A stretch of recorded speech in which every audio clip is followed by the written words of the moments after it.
आप सभी को नमस्कार। आप सभी मेरी आवाज़ सुन रहे होंगे और अभी हम लोग जब तक ये क्वेश्चन ऐसा डिस्कशन करेंगे और ये वन लाइनर क्वेश्चन होते हैं, यानी कि एक क्वेश्चन होता है और उसका जस्ट बाद में आंसर होता है। तो ये जब तक डिस्कशन कर रहे हैं तब तक मैं आपके कैमरे के समक्ष नहीं रहूँगा। कारण ये है कि वो जो मेरा फ़ोटो रहता है वो इसमें पास में रहता है और उसको इधर-उधर करने में थोड़ी-सी प्रॉब्लम होती है। तो अभी आप लोगों को इसी तरीके से लेक्चर प्रोवाइड करूँगा। वैसे ये लास्ट जहाँ तक लेक्चर होगा मेरा ये क्वेश्चंस का और ऋग्वेद के संबंध में। इसके बाद फिर हम यजुर्वेद संहिता का अध्ययन करेंगे, फिर उसके क्वेश्चंस होंगे इस तरीके से। और जब हम लोग वैसे क्वेश्चन कर रहे होंगे पीवाईक्यू वगैरह, तो मैं आपको लाइव मीटिंग में जोड़ने का प्रयास करूंगा कि आपको लाइव जोड़ सकूं और आपसे आंसर जान सकूं। मौखिक रूप से मैं मीट पर आपको ऐड कर लूंगा। तो ये हो गया बात इतना। आप लोग अपना स्वास्थ्य का ध्यान रखिए, ठीक है। सबसे जरूरी होता है शरीर माध्यम खलु धर्म साधनम, के स्वास्थ्य का ध्यान रखिए सभी लोग। दूसरा, एक आप अनवरत यानी कि निरंतर अध्ययन करते रहिए, अध्ययन करते रहिए। ये अध्ययन नहीं रुकना चाहिए। रोज अपनी एक स्ट्रेटजी बनाइए, पूरा दिनचर्या बनाइए, उसके अनुसार अध्ययन करते रहिए। स्वास्थ्य का ध्यान रखना है, अनवरत अध्ययन करते रहना है और बस इसके बाद रिवीजन करते रहिए, रिवीजन भी करते रहिए। ये आप करते रहेंगे तो आप एक दिन आता है कि एग्जाम का दिन आता है और उस दिन फिर आप परीक्षा देते हैं, अच्छा रिजल्ट आता है। इसके लिए निरंतर आपको मेहनत करनी होती है। तो ये हो गया बात। अब देखो, कमेंट में पढ़ देता हूँ पिछले लेक्चर्स के, तो आप लोग कमेंट जरूर करते जाइएगा और ध्यान रखिए। अभी भी कई लोगों का ये क्वेश्चंस बना हुआ है कि क्या सर पूर्ण सिलेबस पढ़ाएंगे या नहीं पढ़ाएंगे। तो देखिए, ये बात तो पूछने वाली है ही नहीं कि मैं रोज आपको दे रहा हूं तो पूर्ण सिलेबस पढ़ाऊंगा। पर एक प्रॉब्लम आ रही है, बताए क्या? बता देता हूं। अभी ना आप लोग, कई लोग ऐसे विद्यार्थी हैं जो केवल लेक्चर्स का व्यू करके या कमेंट करके छोड़ दे रहे हैं और लेक्चर्स को देख नहीं रहे हैं। जब तक आप लेक्चर्स को देखेंगे नहीं तो एक तो आपको लाभ नहीं होगा, ठीक है। द्वितीय ये होगा कि आपको वॉच टाइम यहाँ नहीं बढ़ रहा है। तो मुझे ये लग रहा है कि भाई आप लोग पता नहीं पढ़ रहे हैं या नहीं पढ़ रहे हैं, पसंद कर रहे हैं या नहीं कर रहे हैं, ये बात है। दूसरा, कुछ विद्यार्थी को बहुत बहुत धन्यवाद मैं करना चाहूंगा, वो लोग निरंतर पढ़ रहे हैं और कमेंट इत्यादि भी कर रहे हैं। और यदि आप सुनते हैं लेक्चर्स तो आप कमेंट इत्यादि करते रहे, तो इससे क्या होता है, विद्यार्थियों के पास एक पॉजिटिव रिव्यू जाता है आप लोगों का कि जो विद्यार्थी रेगुलर क्लास कर रहे हैं वो संतुष्ट है सर से, और संतुष्ट सर जो मेहनत कर रहे हैं उससे वो संतुष्ट है, कंटेंट जो प्रोवाइड कर रहे हैं उससे संतुष्ट है। यदि आपको लगता है कहीं कि कंटेंट कम है या टॉपिक्स पर और भी आपको पढ़ना चाहिए तो आप मुझे और भी बता सकते हैं। तो जो भी है यथार्थ आप मुझे बताइए कि क्या प्रॉब्लम आ रही है, आपको क्या लग रहा है, वो सब मुझे बातें बताइए, ठीक है। कमेंट बॉक्स में आप भी मुझे बता सकते हैं। दूसरा कि सर तो ये वाली बात हो गया कि मैं पढ़ाऊंगा, इसमें कोई दिक्कत नहीं है, बस आप लोग इसको बढ़ाते रहें। अब आपको एक मेरा काम करना है, आप लोग एक मेरा काम करेंगे। वो काम ये करेंगे कि देखिए, पढ़ाने की जिम्मेदारी मैं ले लेता हूँ, कंप्लीट सिलेबस में आपका करवाऊंगा। इसका तो आप बिल्कुल भी चिंता मत करिए, संपूर्ण सिलेबस में आपका यहाँ करवा दूंगा। इसका प्रॉब्लम मत लीजिए। हाँ, ये हो सकता है दिसंबर तक मैं संपूर्ण सिलेबस ना करवा पाऊं। देखो, कारण क्या है ना कि अच्छे से आपको पढ़ना है तो संपूर्ण सिलेबस दिसंबर तक जल्दी जल्दी नहीं हो पाएगा। हाँ, लेकिन मैं ये प्रयास करूंगा कि 70% सिलेबस आपका दिसंबर तक हो जाए, जो कि सामान्य है। क्योंकि कुछ सिलेबस ऐसा है कि वो इतने जल्दी कवर नहीं हो पाएगा। हाँ, लेकिन जो मैं पढ़ाऊंगा तो दिसंबर तक ऐसा हो जाएगा कि आप 70 क्वेश्चंस आपके पढ़ाने से यहाँ से आ जाएंगे और ये ऐसा दिसंबर तक हो जाएगा। लेकिन मेरा प्रयास है कि मैं पूर्ण करूं। तो ये काम तो मेरा है, मैं कर दूंगा। आपका काम क्या है कि देखो, मुझे प्रचार करना, प्रचार प्रसार करने में जो मेरा समय लग रहा है कि भाई मेरा लेक्चर मैं बना रहा हूं, देखो आप लोग, ये समय आप लोग मेरा बचवा सकते हैं। ये समय आप मेरा बचवा सकते हैं। प्रचार प्रसार आप कर सकते हैं मेरा। कैसे कर सकते हैं? नॉर्मल तरीका है। इसके लिए आपको कहीं ऐसा नहीं कि कहीं जाना है या कुछ करना है। आप लोग ये कर सकते हैं कि जैसे कि आप सभी संस्कृत से संबंधित हैं, स्टूडेंट है, मैं भी संस्कृत वाला स्टूडेंट हूँ। अब यदि मैं स्टेटस डालूं तो मेरा जो स्टेटस लगभग 60 से 70 80 100 150 लोग देखते हैं। उसमें से ऐसा नहीं होता है कि कम से कम 25 से 30 लोग संस्कृत वाले ना देख रहे हो। तो आप इस तरीके से एक पोस्ट डाल सकते हैं। एक मैं इस तरीके से बैनर भी बना के आपको दे दूंगा ग्रुप में, जिसमें कि सर एकदम निःशुल्क पढ़ा रहे हैं, ऐसा आप कह दीजिए, मतलब डाल सकते हैं स्टेटस पर, सर एकदम निःशुल्क यूजीसी नेट जीआरएफ 25 कोड का सिलेबस पढ़ा रहे हैं, और जो भी स्टूडेंट पढ़ना चाहता है, देखना चाहता है, वो एक बार सर को जाकर के देख सकता है और पढ़ सकता है, एकदम निःशुल्क है, ऐसा आप कह सकती हैं। तो इसमें आप ऐसा नहीं कि प्रचार कर रहे हैं, आप कोई चीज अच्छे से पढ़ा रहे हैं, आपकी निःशुल्क पढ़ा रहे हैं। इसमें ऐसा तो है नहीं कि आप पैसे ले रहे हैं सर, तो आपको ये शर्म आएगी कि नहीं सर पैसे ले रहे हैं, हम उनका प्रचार कर रहे हैं, ऐसा कुछ नहीं है। आपको यहाँ करना है, हम फ्री ही पढ़ाएंगे, फ्री ही पढ़ाएंगे, फ्री ही पढ़ाएंगे, यही मैंने कहा है। अगले 6 महीने तक मैं कोई भी बैच नहीं निकालूंगा यूजीसी से संबंधित, ध्यान रखिएगा। जिनको ज्वाइन करना होता है बैच से मैं कभी मना नहीं करता हूँ, आप जाइए ज्वाइन करिए, मतलब मुझसे कॉल कर लीजिए, सर मुझे ज्वाइन करना है, कर लीजिए, उसकी बात नहीं हो रही। मैं अपनी तरफ से कोई भी बैच नहीं निकालने वाला है कि आप लोग ज्वाइन करो, मैं सब कुछ यूट्यूब पर ही दूंगा, आपको फ्री पढ़ाऊंगा, नोट्स भी आपको ऐप में एकदम फ्री दे रहा हूँ। लेक्चर्स ऐप में इसलिए अपलोड करते जा रहा हूँ कि यहाँ से कोई प्रॉब्लम आ गया, कभी कोई मेरा यूट्यूब हटवा दिया, तो फिर कहाँ से हम लोग लेक्चर्स लाएंगे, तो मुझे ऐप पर लेक्चर्स रखना, सुरक्षित रखना जरूरी है, ठीक है। तो प्रचार प्रसार का काम बस आप लोग कर दीजिए, है ना। बहुत बहुत धन्यवाद। और बाकी देखिए आरती जी लास्ट लेक्चर के कमेंट में पढ़ रहा हूँ, चूंकि अभी दिख नहीं रहे, तो 2 मिनट कमेंट और पढ़ लेते हैं। आरती जी का करना है, मैंने एक क्वेश्चन किया था कि ऐसे क्वेश्चन आपको करवाऊं या नहीं करवाऊं, तो आरती जी कह रहे हैं कि सर कृपया ऐसे प्रश्न करवाते रहिए। आपका बहुत बहुत धन्यवाद, आप हमें अपना बहुमूल्य समय दे रहे हैं। बिल्कुल समय की तो क्या ही बताऊं आपको, 2 लेक्चर प्रोवाइड करने में मेरा 6 से 7 घंटे लग रहा है डेली, 6 से 7 घंटे लग रहा है मेरा, और मुझे भी और यूपीएससी की भी के लिए भी मैं पढ़ाता हूँ, तो 3 घंटे की क्लास मेरा उधर जाता है, तो 8-9 घंटे तो मेरा यही हो जा रहा है, 9 घंटे के करीब ये लेक्चर्स का काम हो रहा है। बाकी में खाना पीना बनाना, खुद का पढ़ाना, टोटल मतलब 15 से 17 घंटे आपके सर रेगुलर मेहनत करते हैं, पढ़ाई इत्यादि के साथ सब कुछ मिला करके, है ना। तो आप समझिए, आपको थोड़ा सा ये प्रचार प्रसार मेरी हेल्प करनी होगी, है ना। और आपके लिए निःशुल्क एकदम पढ़ाएंगे, और लाइव मीटिंग भी करेंगे, तो उसमें आपको पीवाईक्यू एकदम डिस्कशन कराने वाले हैं, तो वो भी कराने वाले हैं। बस आप लोगों को देखना है, और लेक्चर्स को आपको कुछ ना कुछ क्या है, अभी जैसे कि 10 से 12 विद्यार्थी केवल देख रहे हैं, यही यदि यही रेशियो बढ़ करके अपना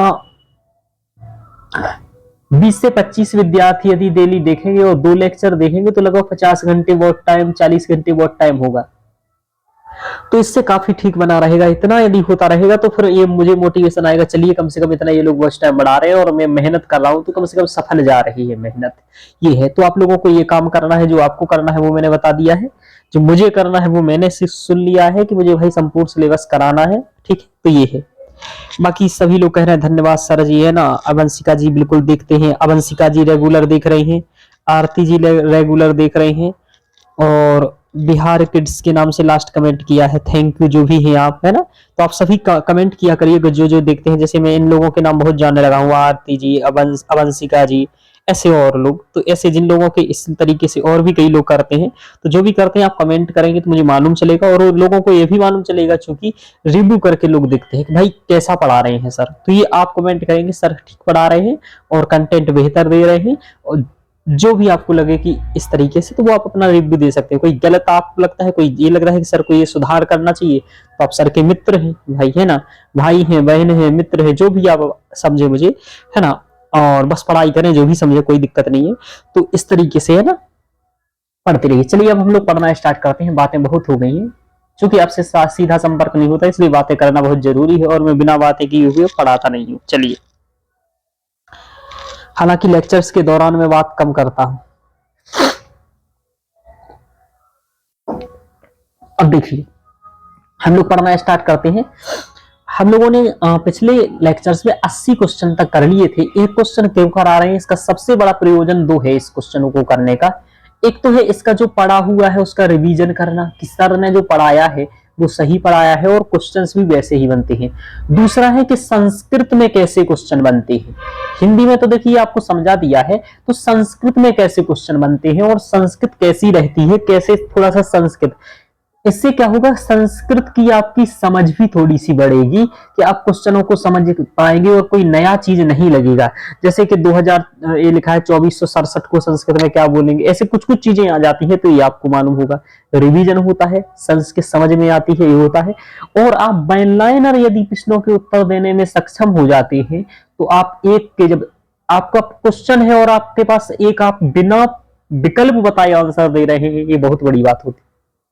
और वहां तो आपको 4 विकल्प भी रहेंगे, तो वहां तो 4 में से एक खोजना है। यहाँ आप बिना खोजे उत्तर दे रहे हैं, तो ये बहुत अच्छी तैयारी कहलाती है। इसलिए मैं ये क्वेश्चन करा रहा हूं। दूसरा, इसमें जो क्वेश्चन होते हैं ना, मैंने ऐसा हर बार पाया है कि जैसे ऋग्वेद के 220 क्वेश्चन इसमें है, कोई भी ऋग्वेद से क्वेश्चन आया है ना, इन 220 के अंदर ही रहा है वो, पिछले 10 सालों के पीवाईक्यू एनालिसिस करने के बाद। इसलिए मैं ये क्वेश्चन करा रहा हूं, तो इनका इंपोर्टेंस है, तभी मैं समय दे रहा हूं और आपका भी समय इसमें दिलवा रहा हूं। ओके मित्रों, तो अब हम लोग स्टार्ट कर देते हैं इन क्वेश्चंस को, क्योंकि इंपोर्टेंस मालूम होना चाहिए जो पढ़ रहे हैं उसकी। ठीक है, चलिए देखिए, जैसे मैं पढ़ा रहा हूं, जैसे आपको ये लोग फीस वगैरह दे करके भी नहीं पढ़ाते हैं, यदि आपको शायद मालूम हुई बात तो आप लोगों से मुझे फीस नहीं चाहिए, वो तो यूट्यूब मुझे दे देगा, बस आप लोगों को थोड़ा सा हेल्प करना पड़ेगा, प्रचार प्रसार करना पड़ेगा, तो हो जाएगा मेरा काम। चलिए, 80वां क्वेश्चन है कि ऋग्वेदे पवमान संज्ञक मंडलम किम। मैंने बताया था पवमान मंडल किसे कहा जाता है, तो आप लोग देखिए पवमान मंडल किसे कहा जाता है, बोलिए, अपने मुंह से बोलिए और लेक्चर्स देखते समय बोलते रहा करिए। कोई कहेगा पागल पगला हो गए हैं, तो बोलिए बोलिए बिल्कुल पागल हो गए हैं, उसमें कोई प्रॉब्लम नहीं है, हम पागल बने रहेंगे लेकिन बोलेंगे जरूर। तो 9वें मंडल को पवमान मंडल कहते हैं। यदि मैं आपसे एक क्वेश्चन यही फिर से कल वाला पूछ लूं कि भाई ये बताइए मुझे कि जो खिल सूक्त थे वो ऋग्वेद के किस मंडल में थे, तो भाई वो अष्टम मंडल में थे। किस में थे? अष्टम मंडल में थे। अच्छा, तो एक बात और यदि मैं पूछ लूं कि अर्वाचीन मंडल कौन से हैं, तो पहला और 10वां मंडल अर्वाचीन है। अच्छा, तो दूसरे से लेकर के 7वें मंडल तक को कौन सा मंडल कहते हैं, तो इसको कहते हैं हम कौन सा मंडल? वंश मंडल कहते हैं। अच्छा, अब एक मैं आपसे पूछ लूं कि भाई जो 10 मंडल के ऋषि हैं उनके नाम एक बार आप मुझे मन में सुना दीजिए, सुनाइए। तो आप सुनाइएगा मुझे। सतार्चिना, विस्मदः, विश्वामित्र, वामदेव, अत्रि, भरद्वाज, है ना, वशिष्ठ, कण्व, इस तरीके से है। तो देखो, ये लिखा है वशिष्ठ और इसके बाद लिखा है वशिष्ठ, कण्व इत्यादि। तो इस तरीके से क्या है कि सप्तम ऋषि हैं इस मंडलों के। एक बार पूछा गया सप्तम मंडल के क्या है, षष्टम मंडल के क्या है, तो याद रहना चाहिए। ठीक है, अब कह रहा है तो 81वां कुछ, तो ऋग्वेदे पवमान संज्ञक मंडलम किम, तो नवम मंडलम, अब आप बता दे रहे हैं। अब देखो, किम मंडलम अर्वाचीनम, अर्वाचीन भी है, और प्रक्षिप्तम च मन्यते वैदेशिका ऋग्वेद संहितायाम। एक तो अर्वाचीन है यानी कि नया है, और प्रक्षिप्त भी मानते हैं जिसे, है ना, प्रक्षिप्त यानी तो ये है 10म मंडल है। तो 10म मंडल को अर्वाचीन और प्रक्षिप्त मानते हैं वैदेशिक। अब देखो आगे, ऋग्वेदे साकल संहितायाम गायत्री छंदेषु निबद्धानाम मंत्राणाम संख्या का कितनी संख्या है साकल संहिता में, तो 2467 मंत्र हैं। किसमें? साकल शाखा में। अब ये थोड़ा सा डीप हो गया, लेकिन ठीक है, ध्यान रखिएगा कभी ऐसा पूछ ले कि कितनी मंत्रों की संख्या है साकल में, क्योंकि 2 ही शाखाएं उपलब्ध हैं, एक तो साकल और वासकल, जिसमें से साकल के ही 2467 मंत्र थे। एक बार क्वेश्चन ये पूछ लिया गया, मैं आप लोगों को बताऊं कि मैक्स मूलर ने किस शाखा पर ग्रंथ लिखा है, तो ऋग्वेद की साकल शाखा पर लिखा है। ये क्वेश्चन एक बार बना था, है ना, तो ये बात ध्यान रखिएगा। तो मैं कुछ कुछ ऐसे क्वेश्चंस बताते रहूंगा जिससे आपका नॉलेज स्तर धीरे धीरे बढ़ता रहेगा। मैं कह रहा हूं, आप रेगुलर 2 लेक्चर मेरे सुनिए, अगले 6 महीने आप कोई भी संस्कृत का एग्जाम देने जाएंगे, आपका बहुत अच्छा प्रदर्शन होगा। जितना मैं कंटेंट पढ़ता हूं, इसमें आए क्वेश्चंस में ना आए उससे एक्स्ट्रा कंटेंट बता के जाऊंगा आपको। ऋग्वैदिक मंत्रेषु उषडिक मंत्राणाम संख्या का, यानी कि उषडिक मंत्रों की संख्या कितनी है, तो 341 है। तो अब मुझे बता दीजिए कि जो मैंने बताए थे कि ऋग्वेद में जो छंद है उनमें सबसे अधिक कौन से छंद का प्रयोग किया गया है, बोलो। ऋग्वेद में जो भी छंद हैं प्रयोग किए गए हैं, उनमें सबसे ज्यादा कितने छंद, कौन से छंद का प्रयोग किया गया है, मुझे ये बताएंगे। तो आपने सही बताया, बिल्कुल सही जवाब है ना आरती जी, त्रिष्टुप छंद, है ना। तो त्रिष्टुप छंद आप लोगों ने मुझे बताया। अब देखिए, मैं बात नहीं कर पा रहा हूँ, फिर भी आप लोगों का नाम ले रहा हूँ, क्योंकि मैं ऐसे ही पढ़ाने वाला हूँ। लाइव मीटिंग में रहते हैं तो ऐसे क्वेश्चन पूछते हैं, लाइव पढ़ने का मजा ही अलग रहता है। ठीक है, त्रिष्टुप छंद। भविष्य में ऐसा होगा तो मैं लाइव बैच भी लाऊंगा, लेकिन नहीं, आप लोग 6 महीने तक फ्री पढ़िए, उसके बाद 6 महीने बाद 7 महीने बाद जो भी करूंगा वो आगे का रहेगा। वैसे मैं अभी नहीं लाऊंगा क्योंकि यूपीएससी इत्यादि के में व्यस्त ज्यादा हो जाऊंगा। तो तिष्टुप छंद है, तिष्टुप सबसे ज्यादा छंद प्रयोग हुआ है, ठीक है, ध्यान रखिएगा। अच्छा, ऐसे 2 सूक्त कौन से हैं जो ऋग्वेद के आपके सिलेबस में लगे हैं जिसमें गायत्री छंद रहे? तो भाई ऐसे 2 सूक्त हैं, एक तो है अग्नि सूक्त, ये सबसे पहला सूक्त है ऋग्वेद का, और इसका पहला मंत्र आ से स्टार्ट होता है, अग्नि मीले पुरोहितम। इसके बाद दूसरा है अग्नि सूक्त, इसके बाद है और दूसरा जहां तक है वरुण सूक्त। 1 मिनट आप रोकिएगा, मैं ये कन्फर्म कर दूं, वरुण सूक्त ही है।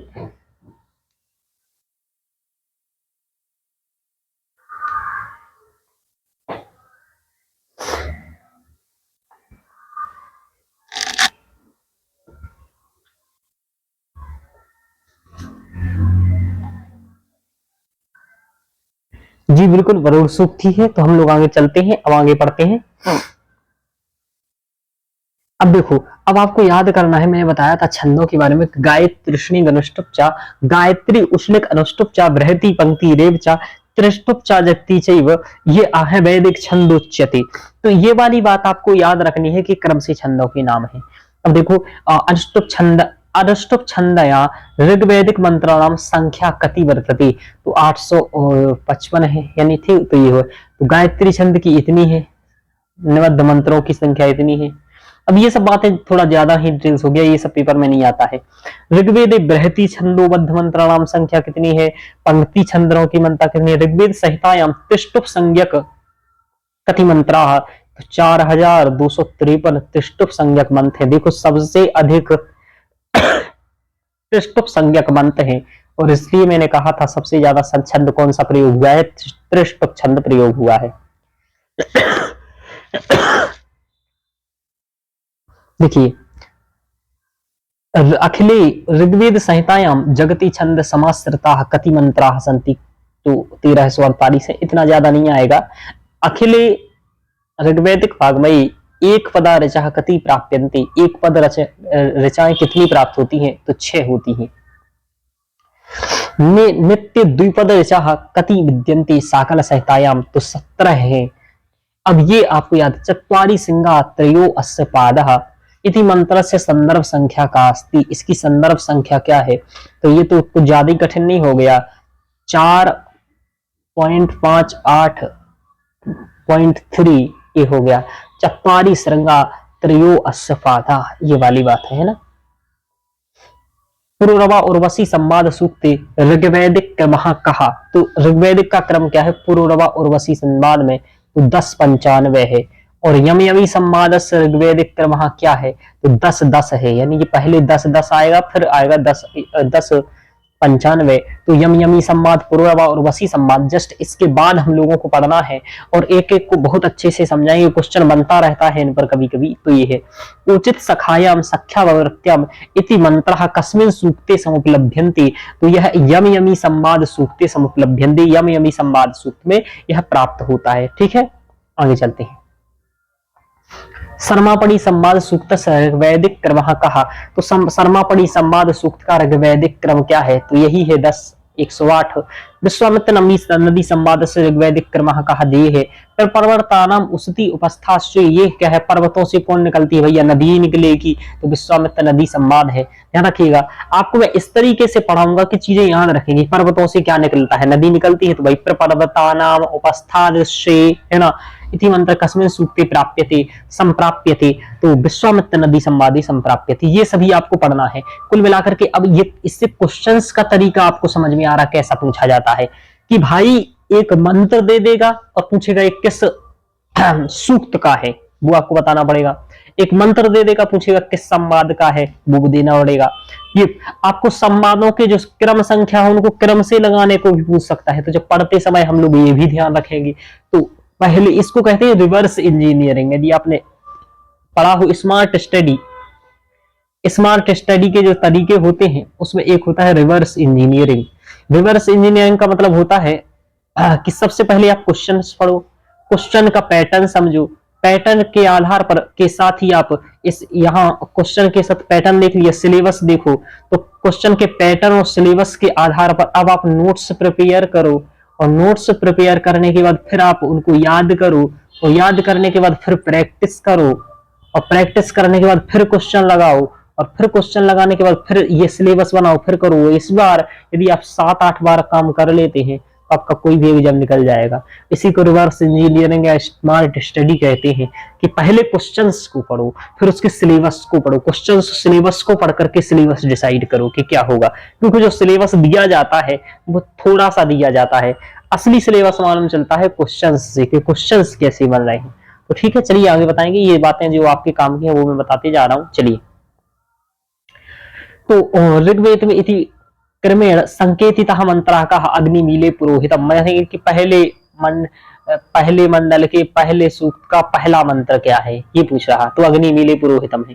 पुरुष सूक्त से ऋग्वैदिक क्रमः कहा 10-90 पुरुष सूक्त का है, तो ये तो भाई कई बार मैंने बताया 10-90 पुरुष सूक्त का है, ठीक है। और 10-95 किसका है, अभी हाल पढ़ा था 10-95, ये देखो यहाँ आया था ना 10-95, विश्वामित्र नदी वगैरह का आया था, कुछ इस साइड आया होगा, पुरूरवा और वसी संवाद का 10-95। चलिए कोई बात नहीं, इसका क्रम याद नहीं रखना है ज्यादा, इतना डीप में कम ही पूछे जाते हैं, मुख्य मुख्य चीजों का क्रम याद रख सकते हैं, जैसे संवाद सूक्तों का जो आपके सिलेबस में लगे हैं, उससे ज्यादा नहीं। तस्माद् सर्वहोतारे चाहा सामान्य जगनीरे छन्नागुसी जगनीरे किसमें प्राप्त है, तो ये पुरुष सूक्त में आता है ना। और ऋग्वेद इति क्रमेण संकेतित सूक्तम किम हिरण्यगर्भ सूक्तम, ऋग्वेदिक श्रद्धा सूक्त ऋग्वेदिक क्रम कहा, ये तो 151 ये सब पूछ रहा है, ये सब भी आपको याद रखने की जरूरत नहीं है। ऋग्वेदिक वाक सूक्त का क्रम क्या है, कस्मै देवाय हविखा विधेम इति मंत्र किसका है, तो हिरण्यगर्भ सूक्त है कि कस्मै देवाय हविखा विधेम। श्रद्धा सूक्त की ऋषिका क्या है, तो श्रद्धा कामायनी है, तो श्रद्धा सूक्त की जो ऋषिका है वो श्रद्धा कामायनी है। अग्निमीले पुरोहितम इति मंत्र कहा प्रारभ्यते, ऋग्वेद से प्रारंभ, ऋग्वेद में है ये। जज्जाग्रतो दूरमुदयितदयि भवन्तदु सुप्रस्यतहैवैति, ये वाला जो मंत्र है ये शिव संकल्प सूक्त का है और यजुर्वेद का है, ठीक है। तो समानी व आकुति समान हृदयानी बहा, मैंने बहा शब्द लास्ट में कहा है, तो ऋग्वेद का ये अंतिम मंत्र इति कस्य वेदस्य अंतिम मंत्रः, तो ऋग्वेदस्य अंतिम मंत्रः। पुरूरवा उर्वशी संवादे कति मंत्राः सन्ति, तो पुरूरवा उर्वशी मंत्र 18 मंत्र हैं। तो मैंने आपको कल बताए थे कि नदी विश्वामित्र उनको नदी पार नहीं करने दे रहे थे, तो 13 रुपए में नदी पार कर ली थी इन्होंने, 13 रुपए दे करके, तो 13 रुपए दे करके उस समय में कर लिया इन्होंने। 13 मंत्र है विश्वामित्र नदी में, ठीक है। अब क्या है कि आप देखो फिर इसके बाद पुरूरवा उर्वशी में 18 हैं, तो पुरूरवा उर्वशी की आज याद हो गई। तो आपको बताऊं सबसे अधिक मंत्र जो चारों संवाद आपके लगे हुए हैं वो उसमें पुरूरवा और उर्वशी संवाद में ही सबसे अधिक मंत्र हैं, वो की 18 है। बाकी ध्यान रखिएगा, तो 13 आपको विश्वामित्र नदी संवाद का याद हो गया, पुरूरवा उर्वशी में कितने मंत्र है, तो 18 हो गया। आगे मैं ये क्वेश्चन पूछूंगा तो रट लीजिए, ये अभी से दिमाग में बसा लीजिए, बाकी पढ़ाते समय तो अभी पढ़ाऊंगा ही ये चीजें। चलिए, विश्वामित्र नदी संवाद सूक्त कति मंत्राः प्राप्यन्ति, तो 13 मंत्राः प्राप्यन्ति, ये 13 हो गया, और इसमें 18 प्राप्यन्ति। संवाद सूक्तेषु कामातुरा नारी का, अरे आपको बताऊं यम यमी संवाद में यम होता है भाई और यमी होती है उसकी बहन, ठीक है।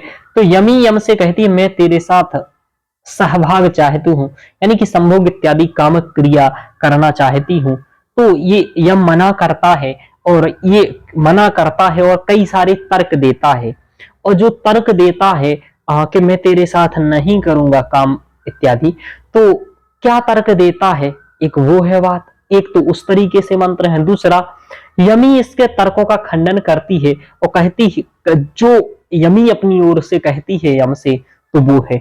तो इन दोनों के बीच में यही वार्तालाप होता है, विषय यही है कि भाई यमी यम के साथ संभोग करना चाहती है लेकिन यम करना नहीं चाहता है, तो दोनों अपने अपने तर्क देते हैं और ठीक है वार्तालाप होता है, यही इसमें है। तो यहाँ कामातुरा नारी कौन है, कौन काम के लिए आतुर है, तो ये है यमी, ठीक है। इस तरीके से संवाद सूक्तेषु कामातुरा नारी का।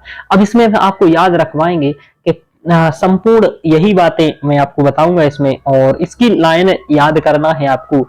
जो महत्वपूर्ण महत्वपूर्ण लाइनें हैं वो याद करनी है, और बाकी कंप्लीट संवाद सूक्त हम लोग पढ़ेंगे सभी। उसमें से महत्वपूर्ण नोट्स भी मैंने बना रखा है, तो वो महत्वपूर्ण नोट्स भी आपको प्रोवाइड कर दूंगा कि ये कोटेशन मेरे भाई महत्वपूर्ण है ये, और बाकी कोटेशन आपको 2-4 बार पढ़ लेना है। 2-4 बार पढ़ लोगे तो आपका क्वेश्चन हो जाएगा।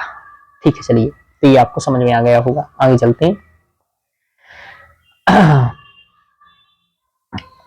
अब जैसे पहले कुछ क्वेश्चन कर लिए, अब क्वेश्चन करने से आप कुछ पैटर्न पता चल गया, कुछ कुछ कंटेंट यहीं से पता चल गया। अब देखो, सबसे मंत्र जो कम जब मंत्र है वो सरमा पड़ी मंत्र में है। सरमा मैंने बताया था इंद्र की कुतिया है, और पड़ी क्या है, चोर है। तो पड़ी क्या करते हैं, बृहस्पति की गायों को चुरा के ले जाते हैं। ठीक है, तो इसमें कितने मंत्र हैं सरमा पड़ी में, तो अब आपको मैं बता देता हूं। देख लीजिए, सरमा पड़ी में सबसे कम मंत्र है। जो चारों सूक्त लगे इसमें है 11 मंत्र। फिर आएगा आपका यमी फिर आएगा आपका क्या आएगा, फिर आएगा आपका विश्वामित्र नहीं, पुरूरवा उर्वशी संवाद।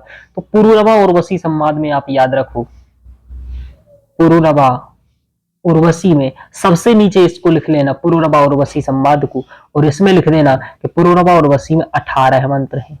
फिर आप क्या लिखोगे, फिर एक बात और लिखोगे, विश्वामित्र नदी संवाद में कितने सूत्र हैं, तो विश्वामित्र नदी में इसमें 13 मंत्र हैं। फिर एक और बचा कौन, यम यमी। तो यम यमी में कितना है, तो यम यमी में 14 मंत्र है।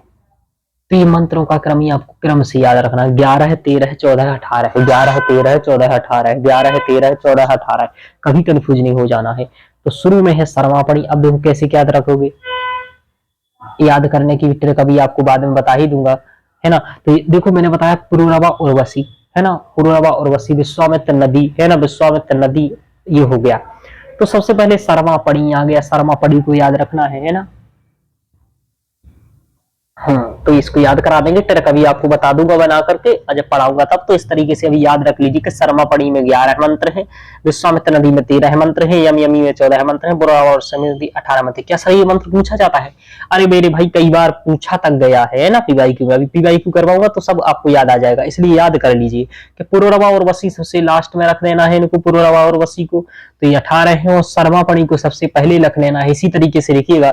और दूसरे नंबर पर विश्वामित्र नदी को रख लेना, फिर यम यमी को रख लेना। इस तरीके से आप चारों को याद रखिए ना।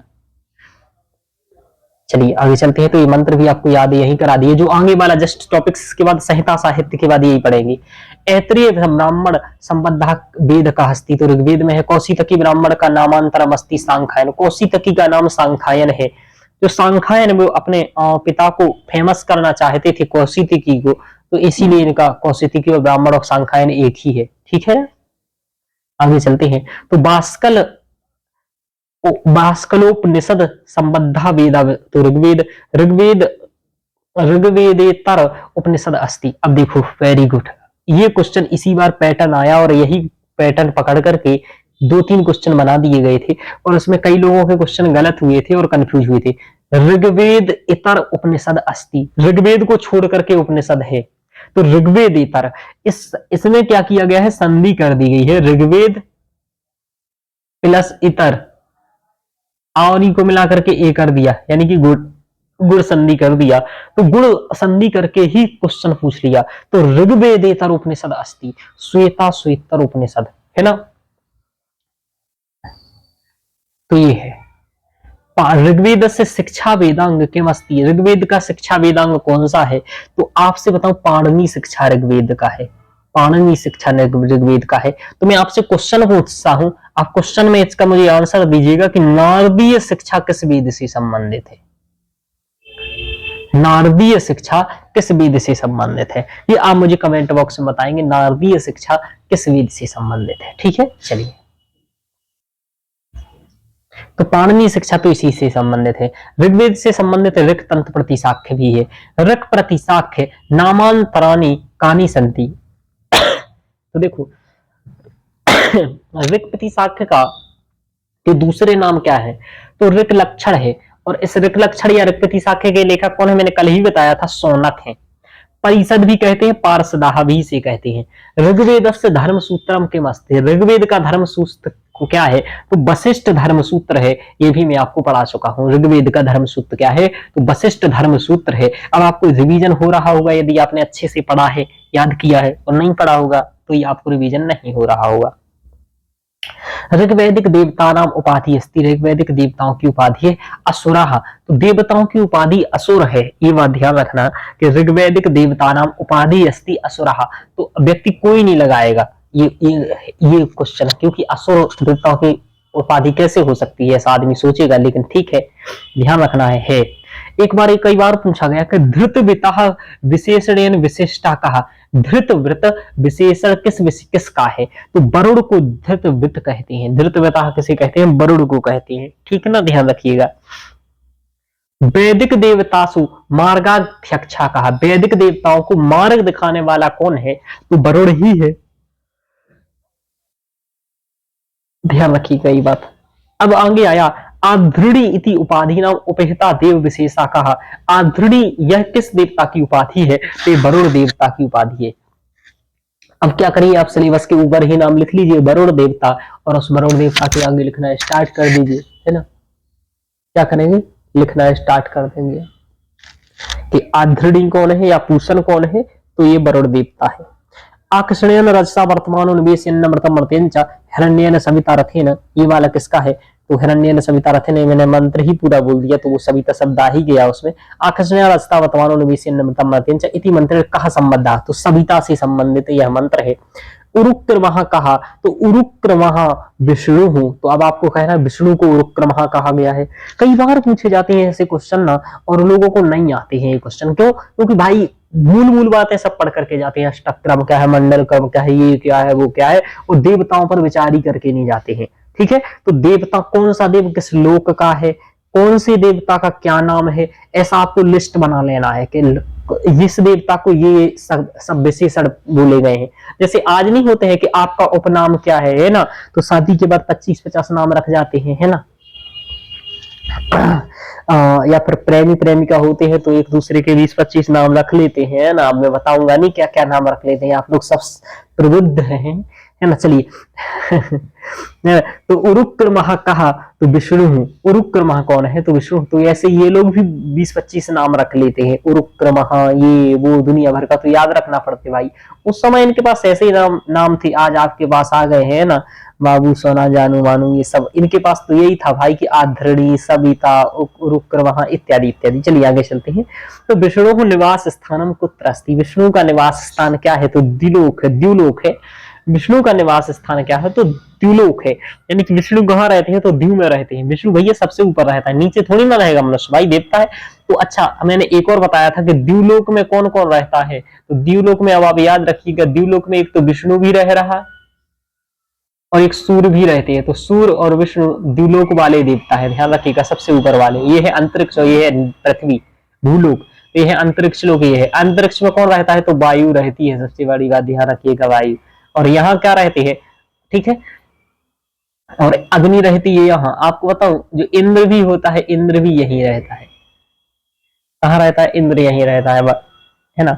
चलिए उरु, तो ये हो गया विष्णु निवास स्थानम कुत्र अस्ति, तो द्युलोके। उरुगाय इत्योपाध्योपेहता कहा, यानी कि उरुगाय यह उपाधि किसकी है ना, ठीक है। तो ये विष्णु की उपाधि है। तो उरुक्रमः है ना, उरु उरु शब्द जो आ रहा ये विष्णु के लिए आ रहा, उरुक्रमः उरुगाय, यह उपाधि विष्णु की है, ध्यान रखिएगा। अब ये बहुत बड़ी बात है, देवता शब्द कस्मिन लिंगे प्रयुज्यते, तो स्त्रीलिंग में है। ब्राह्मण शब्द कस्मिन लिंगे, तो नपुंसक लिंगे। तो देवता क्या है, देवता स्त्रीलिंग है ना, तो देवता शब्द स्त्रीलिंग है ये वाला। ऐसा कभी पूछ ले तो ये अब इस तरीके से भी बन जाती है, तो ये एक्स्ट्रा क्वेश्चन होते हैं। करें घृत लोमः कस्या देवताया विशेषणम, घृत को कौन पीता है भाई, तो अग्नि पीती है, तो अग्नि देवता। घृत लोमः जो घृत को पीता हो, घृत लोम हो, वो जात वेद कहा, तो जात वेद भी अग्नि को कहा जाता है। अब आपको बताऊं देवता विचार लगा रहता है, जब असिस्टेंट प्रोफेसर का पेपर होता है तो वहां अधिकतर देवताओं कि विचार रहा रहता है कि प्रत्येक देवता के बारे में विचार करिए। तो विचार क्या करिए, सबसे पहले तो उनके नाम रख लीजिए कि घृतलोम किसे कहते हैं, अग्नि को। जातवेद किसे कहते हैं, अग्नि को। ब्राह्मणस्पति कहा कहते हैं, तो ब्राह्मणस्पति बृहस्पति को कहते हैं, ये बात ध्यान रखिएगा। पुरोहित इत्याभिधानेन अभिहिता कहा, तो पुरोहित भी किसे कहते हैं, अग्नि को कहते हैं, ठीक है ना, ध्यान रखिएगा, मैं बार बार बता रहा हूं। कह रहा है ऋग्वेद से नवम मंडल से देवता को अस्ति, नवम मंडल के देवता कौन है, तो सोम है देवता, है ना, और सोम का है इसी पवन मंडल ही कहा जाता है, ये बात हो गया। अब देखो फिर पूछ रहा है कि दमुना कस्य विशेषणम, दमुना कस्य विशेषणम, तो दमुना अग्नेय विशेषणम, दमुना किसका विशेषण है, अग्नि का विशेषण है। अब आपको क्या करना है, इसके नोट्स बनाने हैं। मैंने क्या कहा था कि जो जो नया कंटेंट आए ऋग्वेद इत्यादि में, इनके नोट्स बनाने हैं। आप क्या करिए, एक लिस्टिंग कर लीजिए, सभी देवताओं के नाम लिख लीजिए। क्या लिख लीजिए, पहले लिख लीजिए अग्नि, इसका इनका नाम बार बार आ रहा, तो इनके विशेषण इनके नाम यहां रख लीजिए। फिर लिख लीजिए वरुण के लिए क्या क्या आया है। फिर लिख लीजिए पृथ्वी के लिए कल कितने सारे शब्द आए थे, रोदसी, द्यावा, पृथ्वी आया था कि नहीं आया था, मेदिनी, इस प्रकार के ये नाम लिख लीजिए। इसके बाद लिख लीजिए वरुण के लिए क्या क्या आ रहा, इसके लिए लिख लीजिए जी इंद्र के लिए क्या क्या आ रहा। बस मुख्य मुख्य देवताओं का भी लिख लेंगे तो आपका काम चल जाएगा, और इसलिए लिखते जाइए विष्णु के लिए क्या क्या आ रहा। तो इसलिए यहाँ ये चीजें लिखिए, देवता विचार कहलाता है कि देवताओं पर विचार करना। यही बाद में लिख लीजिए कि कौन सा देवता कहाँ रहता है, दिव्यलोक में, अंतरिक्ष में, और यहाँ। तो ये बातें यदि आप करेंगे, ऐसा कंटेंट लिखेंगे ना, तो आपके क्वेश्चन नहीं होंगे। मैं कह रहा हूँ 6 महीने बस मेरा लेक्चर पढ़ लीजिए ना, अब विद्वान नहीं महाविद्वान बन जाएंगे। आपको कंटेंट पर बार बार पकड़ हो जाएगी। अब जब पेपर हो तो आप एक दिन में 5-5 लेक्चर रिवीजन करिए, क्योंकि पहले से पढ़े हैं, कंटेंट बना है। अब आप क्या करिए, स्पीड बढ़ा करके फिर 5-5 लेक्चर मेरा देखिए, एक दिन में 5-5 लेक्चर देखिएगा। जब पेपर आ जाए तो आप 30 दिन में कंप्लीट 100-150 लेक्चर देख पाएंगे। और ऐसे ही टारगेट बनाइए, 5-5 लेक्चर 30 दिन में 150 लेक्चर देखेंगे और खुद पढ़ाई करेंगे। ऐसा आप करोगे तो आपका पेपर डेफिनेटली निकल जाएगा। यदि फर्स्ट पेपर भी आप साथ में थोड़ा सा तैयार कर लेंगे तो दोनों निकल जाएगा। चलिए, तो दमुना कस्य विशेषणम, तो अग्नेय विशेषणम। इस तरीके से आप खुद सोचो, इस तरीके से यदि 15 क्वेश्चन 20 क्वेश्चन इसी तरीके वाले आ जाते हैं, और 80 क्वेश्चन तो सबके पढ़े आते हैं, तो इन 20 क्वेश्चनों को जो तैयार कर लेता है, ये तो कर ही रहे हो आप लोग तैयार, तो इनमें से भी यदि आपके 10-12 हो गए तो आपके JRF निकलेगा, और ये आप पैसे भी कर लोगे। चलिए, तो अग्नेय तमुना कस्य विशेषणम अस्ति, तो अग्नि का विशेषण है। सतक्रतु विशेषणम किसका है, इंद्र का। और कविक्रतु किसका है, अग्नि का। अब देखो कितना अच्छा है बात कि कविक्रतु है अग्नि का और सतक्रतु है इंद्र का, है ना। तो सत या कवि, मैं तो ऐसे याद रखता हूँ कि ये कवि है, कौन है, कवि तो अग्नि ही है भाई, है ना, क्योंकि अग्नि ही है कवि, ऐसा मैंने रख लिया। एक याद के कवि से अग्नि, तो अग्नि है ना, कविक्रतु है, तो सतक्रतु कौन होगा भाई, इंद्र हो जाएगा। ठीक है, अब ध्यान रखिए बात। अभी आपको सूक्त पढ़ाऊंगा, वहां देवता पढ़ाऊंगा, तो देवताओं के बारे में भी मैं अच्छे से बता दूंगा। ऋग्वेद संहितायाम स्वातंत्रेण रुद्रस्य सूक्त संख्या का, तो त्रयः, रुद्र की सूक्त संख्या कितनी है, 3 रुद्र सूक्त है। मरुताम पिता कहा, मरुत के पिता कौन है, तो रुद्र है। मरुतः पिता कहा, तो रुद्र। ऋग्वेद से प्रथम मंडल से प्रथम सूक्त से देवता का अस्ति, कौन है देवता प्रथम सूक्त के, तो अग्नि है, चूंकि अग्नि सूक्त है, अग्नि ही देवता है। सान्नः प्रतेव सूनवे अग्नि, ये इति मंत्रांशो संबद्धा देवता कहा, तो अग्नि देवता है। जब अग्नि के लिए यहाँ अग्नि शब्द आ रहा है, मैंने वैसे भी कहा था कि यदि अग्नि का वो आएगा तो अग्नि ये रहेगा ही उसमें, ध्यान रखिएगा। ठीक है, अग्नि मिले पुरोहितम इति मंत्रणः कहा प्रारभ्यते, तो ये ऋग्वेद में प्रारंभ होता है, ये है ना। इस मंत्र से क्या प्रारंभ होता है, तो ऋग्वेद प्रारंभ होता है। उत त्वापस्यन्त ददर्श वाच अनेन मंत्रेण संबद्धः ऋग्मंडलः कहा, तो ये 10म मंडल से संबंधित है। उत त्वापस्यन्न ददर्श वाच दुहिता दिवः का अस्ति, यानी कि दुहिता दिवा कौन है, तो दुहिता दिवा उषा है। क्या है, उषा है, ये उषा सूक्त से संबंधित है। ये देखो, समगच्छध्वम संबद्धध्वम संबो मनवंशी जान साथ, ये बता रहा है संगच्छध्वम, साथ में चलो सभी लोग, साथ में बोलो, यानी कि एकता के बात कर रहा है। ठीक है, तो इति मंत्रेण संबद्धः वेद विशेषा कहा, तो ऋग्वेद है। ठीक है ना, ऋग्वेद का मैंने एक सूक्त बताया था जिसमें एकता, यानी कि संज्ञान सूक्त, ये संज्ञान सूक्त का अर्थ है। संगच्छध्वम संबद्धध्वम मनवंशी जान साथ, ये हो गया। चलिए आगे है ऋग्वेद सुदेवो अद्य प्रपते दलावृत परावतव परमाव गंतवा उ कस उक्ति। अब ये किसकी उक्ति है? ये पुरुरवा की उक्ति है। किसकी है? पुरुरव साह। ठीक है, ये एक उक्ति आया, नवै स्त्राणि सख्यानि संति इति मंत्रेण संबंधः सूक्ता कहा। तो ये पुरुरवा उर्वशी संवाद है। इसमें इस मंत्र का कोटेशन का अर्थ यह है, चूंकि जब पुरुरवा उर्वशी पुरुरवा को छोड़ देती है, ठीक है, तो पुरुरवा उर्वशी से कहता भैया मान जा, भाई मान जा, तू आजा मेरे पास, लौटा, ब्रेकअप मत करो। ये ब्रेकअप कर लेती है। और उर्वशी पुरुरवा से, तो उर्वशी कहती है भैया हमने पहले ही बाबू बालिकाओं के चक्कर में मत पड़ो, बालिका किसी की सगी नहीं है, ऐसा कहती है। किससे? पुरुरवा से। ठीक है, और कह रहे बालिकाओं का और भेड़ियों का हृदय कठोर होता है या फिर इन पर विश्वास नहीं करना चाहिए, ऐसा ये कहती है। मैं इस कोटेशन से बिल्कुल भी सही उम्मीद नहीं हूं, बस मैं इसलिए इतने प्यार से पढ़ा रहा हूं कि आप लोगों को याद हो जाए। मैं कभी नहीं ऐसा मानता हूं, है ना, जो इसमें विचार है ये एकदम आप ध्यान लगे रखिए। नवई स्त्राणी सख्यानी संति, है ना, कि नवई स्त्राणी यानी कि नवई स्त्राणी सख्यानी संति, स्त्री इत्यादि कभी भी सखी इत्यादि नहीं होते हैं, वो बदल जाते हैं समय देख करके, ऐसा है इसमें। ठीक है, कुल मिलाकर के इस पंक्ति से ये दिखा जा रहा है कि उस समय में भी, ठीक है ना, यही चलता था, यही होता था। एक स्पष्ट दिख रहा है कि किस ओर बात झुकी हुई है। ठीक है ना, और ये बात उर्वशी स्त्री से ही कहवाई जा रही है, यानी कि स्त्री जाति की दुश्मन सदैव स्त्री ही रही है। ठीक है, ये बात भी यहाँ समझ में आती है। ये तात्कालिक परिस्थिति को भी ये मंत्र दिखाता है कि क्या है, कि स्त्री विश्वास की पात्र नहीं है। इसका मतलब कैसे नहीं है भाई, है ना, नहीं है तो पैदा उन्हीं से हुए हो ना, है ना, तो फिर क्यों क्यों पैदा हुए मत हो। नवई स्त्राणी सख्यानी संति, शादी मत करो, है ना, तो नवई स्त्राणी सख्यानी संति, इस प्रकार की ये पंक्ति है। ये पुरुरवा और वशी से संबंधित पंक्ति है, ध्यान रखिएगा। तो मैं इस पंक्ति के भाव से तो बिल्कुल सहमत नहीं हूं, लेकिन इस पंक्ति से ये बात जरूर समझता हूं कि महिलाओं की स्थिति ना पहले अच्छी थी ना आज अच्छी है, भविष्य में धीरे धीरे अच्छी हो रही है। दूसरी बात ये कि जितनी अच्छी स्थिति आज महिलाओं की है, उतनी अच्छी स्थिति आज तक किसी की नहीं रही, मतलब कब, इससे पहले कभी नहीं रही है। लोग कहते हैं ना कि पहले का समय बहुत अच्छा रहा, ये रहा वो रहा, कभी कुछ नहीं रहा है। ठीक है, कभी कुछ भी ठीक नहीं रहा है। जो ये स्त्रियों की स्थिति तो बिल्कुल भी ठीक नहीं रही है आज से पहले किसी भी काल में। आप खुद सोचो, आज मेरी क्लास पढ़ते हैं, चाहे वो बैच हो चाहे वो ये हो, 60-40 का एवरेज रहता है। 40% युवा पढ़ते हैं तो 60% बालिकाएं पढ़ती हैं।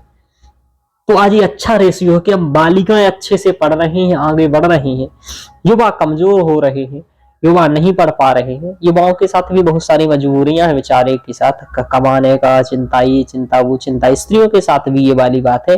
लेकिन लड़के मानसिक रूप से बहुत ज्यादा प्रताड़ित हैं आज के जमाने में, और बालिकाओं की अपेक्षा। ये शायद आप लोग पता नहीं समझ पाएंगे, नहीं, बालिकाएं भी पीड़ित हैं एक अपनी अलग प्रकार की समस्याओं से, बालक भी पीड़ित हैं एक अलग प्रकार की समस्याओं से। बालकों के ऊपर कमाने का जो प्रेशर है उसको कौन ही समझ सकता है ना, बालकों के अलावा। और मेरे ऊपर है, जैसे मैं हूँ, मेरी सिस्टर्स वगैरह है, सिस्टर का शादी हो गया, पढ़ा लिया लिख लिया, उनसे कोई ने किसी नहीं कहा, लेकिन मैं तो अपना सब कुछ सेम ही देखता हूँ। तो इस तरीके से रहता है कि भाई एक अलग ही, दोनों की अपनी अपनी समस्या है अलग अलग प्रकार की। तो कुल मिलाकर के यही बात है। ठीक है, तो पहले स्थिति ठीक नहीं रही है, आज ही स्थिति जो है ये बहुत अच्छी स्थिति है। ठीक है, ध्यान रखो, और आगे इसको अच्छा करना है। चलिए आगे चलते हैं। सुदेवो अद्य, ये हमने पढ़ लिया। 145वें नंबर, 150 नंबर तक हम लोग क्वेश्चंस पढ़ लेते हैं। विश्वामित्री नदी संवाद सूक्ते प्राथमिकेषु मंत्रेषु समुल्लिखितो नद्योके, यानी कि जो विश्वामित्र नदी संवाद सूक्त है उसमें से कौन सी नदियों का उल्लेख आया है, तो विपाट और सुतुद्री, व्यास और सतलज आया है। तो सुतुद्री को सतलज कहा जाता है, जो सतलज नदी है आज की, और विपाट को व्यास कहा जाता है। है ना। तो विपाट यानी कि विपाट और सुतुद्री नदियों का उल्लेख आया है, तो ब्यास और सतलज का आया है। तो क्वेश्चन बनेगा कि सतलज नदी को क्या कहा गया है, या ब्यास नदी को क्या कहा गया है ऋग्वेद में, तो विपाट कहा गया है, विपाट और सुतुद्री। एना वयम पैसा पिनवमान अनुयोनम देव कृतम चरंती, है ना। देखो अब सीधी सीधी बात है इस लाइन की, एक शब्द को पकड़ो, एक ऐसा दे सब सदे सब सादे सब जाए पैसा। पया मतलब क्या होता है, पैसा। एना वयम, बस इस शब्द को पकड़ लीजिए, है ना। और चरंती यानी कि चलती है, तो कौन, नदियों हो, नदियां ही तो चलती हैं भाई, ध्यान रखिएगा। तो इस प्रकार से हो गया। विश्वामित्र नदी संवाद सूक्ति, विश्वामित्र उक्ता तस्य पितु किम नाम किम, यानी कि विश्वामित्र ने अपने पिता का नाम क्या कहा, तो विश्वामित्र नदी संवाद में तो कुशिक नाम बताया है विश्वामित्र ने, है ना। तो विश्वामित्र नदी संवाद सूक्ति में विश्वामित्र ने अपने पिता का नाम क्या बताया, तो कुशिक बताया है। अभी इसके बारे में हम लोगों को पढ़ना है, तो पढ़ेंगे तो और अच्छा ज्ञान हो जाएगा। अभी सामान्य हम लोगों को कुछ कुछ तथ्य मालूम चल रहे हैं, अभी और ज्ञान हो जाएगा। ठीक है, चलिए आगे चलते हैं। लमध्य में वचसे सोमाय ऋतावरी रूप मुहूर्त में वही कस्या उक्ति यम, तो विश्वामित्र की उक्ति है। लमध्य में वचसे सौम्याय ऋतावरी रूप मुहूर्त में वही कस्या उक्ति यम, और वहां लिखेगा उर्वशी यमी यम, ऐसा लिख देगा आपको, है ना, और आपसे पूछ लेगा ये बात, तो आपको ध्यान रखना है। इस तरीके से पढ़ाऊंगा अभी। तो एतद बचो जरितम जरितम जरितर मापी मिष्ठा आयत्ते घोपानुत्तरा युगानी अत्र ते पदेन का उद्दिष्टा, तो विश्वामित्र। ते शब्द से क्या आया है, तो विश्वामित्र आया है। इस तरीके से है। तो इस तरीके से अभी हम लोगों ने इसमें 150 क्वेश्चंस तक पढ़ लिए हैं। अब अगले वीडियो में मैं सोच रहा था इसी में ये हो जाएंगे कंप्लीट, नहीं हो पा रहे हैं क्योंकि इससे ज्यादा वीडियो बनाएंगे तो बोरिंग हो जाएगा आपके लिए लेक्चर, और फिर अगले लेक्चर्स में इससे आगे कवर कर देंगे। 151 से लेकर के 220 तक अगले लेक्चर्स में क्वेश्चन कवर करने का प्रयास करेंगे कि ये एक लेक्चर्स में और ये हो जाए, तो ये आपको ध्यान रखना है। अब अधिकतर ऐसे ही क्वेश्चन आ रहे हैं कि सूक्त क्या है, क्या कैसे है, लेकिन ठीक है, तो जो भी है कोई दिक्कत नहीं है। ठीक है मित्रों, तो आप लोग कमेंट करके बताइएगा कैसा लग रहा है ये क्वेश्चंस कराना है, और कौन कौन रेगुलर लेक्चर देख रहा है ये भी मुझे बताइएगा, ठीक है ना। और एक दो क्वेश्चंस के आंसर भी आप दे दीजिएगा जो मैंने पूछे थे। यही क्वेश्चन एक तो पूछा था मैंने आपसे, क्या नाम, भूल ही गया हूँ क्वेश्चन क्या पूछा था। चलिए ठीक है, कोई बात नहीं, आगे फिर क्वेश्चन ही तो चल रहे हैं, कितने क्वेश्चन पूछूं आपसे। ठीक है, ध्यान रखिए। तो हम लोग अगले लेक्चर में मिलेंगे। धन्यवाद।